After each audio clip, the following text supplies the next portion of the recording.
Сәдуақас Бегелдіұлы, жеңіс күні туралы толғау.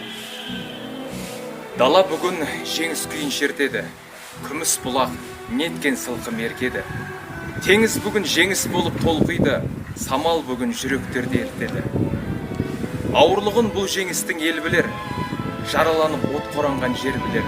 Боздақтардың кек қанына боялған тулар бүгін жеңіс болып желбірер.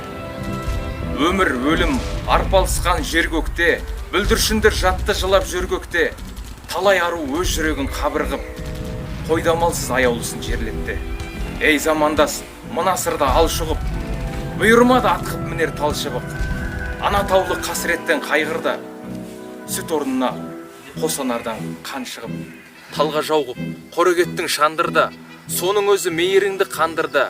Жылап жүріп жұбататын аналар түбі жеңіс боларына нандырды. Бірақ ерте түсті әжімдер, қан майданнан оралған жоқ әзіргер. Ана біткен ашуланшақ боп кетті-ау, бір ауылда бір еркек жоқ әзілдер. Артқа тастап талай жазбен күзіңді, сағыныштың торлады ізі жүзіңді. Тек біреуі қолаяқсыз оралды, аттандырып еді кеше ғана жүзілді. Шағын ауыл соған бола шаттанды, үмітпенен қарсы алды олар ақтаңды. Көп кешікпей әкесінің орнына тұңғыш ұлы тас түйін боп аттанды. Бітті соғыс, сұм сұрапыл тыйылды, қайсар халық көтерді бар қиынды. Әттең бірақ жеңіс үшін жар салған талай боздақ қыршынынан қиылды. Иә достым, жеңіс оңай келген жоқ, елім менің өз намысын берген жоқ. 20 миллион 20-дағы жігіттер бүгін сапта, олар мәңгі өлген жоқ. Қойныңдаш, үнсіз жатқан молалар, ерлерімен елінен сый молалар. Ағажелер, ерте тұршы өтінем, боздақтарын мүмкін бүгін оралар. Өз өмірі өткенменен еңістеп, қандай ана тағдырымен келіспек. Ырым етіп ат қойып едің бір кезде, құрсақтағы немереңе жеңістеп. Сол жеңісің жегізіп жүр жемісін, құптамаймыз өнегелі негесін.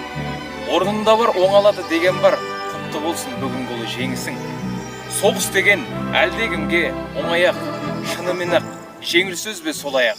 Жоқ достым, арзан ойлап алданба, соғыс деген кесілген қол, жоқ аяқ. Соғыс деген аза тұтқан аналар, соғыс деген от қоранған қалалар, соғыс деген ертелік үзілген үміттер, соғыс деген шырылдаған балалар, соғыс деген тәнге түскен жаралар, соғыс деген қайғулаған саналар. Енді соғыс болмайтыны ақиқат, елім сенген ер көңілді дана бар. Тыңда дүние, қарт солдатқа кезек бер. Күні кеше аттанған сол майдангер, бүгін ұрпақ ерлігіңе басисын, шық шеруге шерақпас майдангер. Тар окопта арпалысқан аңдысқан, жалын жұтып мұз жастанып қан құсқан, оқ өтпеген омырауға бүгін біз тағдырден қадайықша алғыстан. Жеңіс күйі сыр әніңді шертеді, құрметтеп қадірлейді ел сені. Мына күнге жауын жеңіп сау жеткен, оқ өтпеген омыраулар еңселі. Біз майданда бол, белбадан қан кешті, тылда жүріп, көз жасымызды көл өтті. Күн түндемей еңбек етіп, жеңіс үшін тер төктік. Осының бәрін біз тарих алдында, отан алдында, адамгершілік, намыс алдында ақ ниетпен азаматтық борышымызды өтеу үшін істедік. Сөйтіп, оны абыроймен ақтадық. Бұл жеңіс бізге арзанға түскен жоқ. Ел дегенде еңіреген ерлеріміздің қан майданда құрбан болғандар аз емес. Ұлы отан соғысының жалынына шарпылмаған біздің елде бірде бір семей жоқ.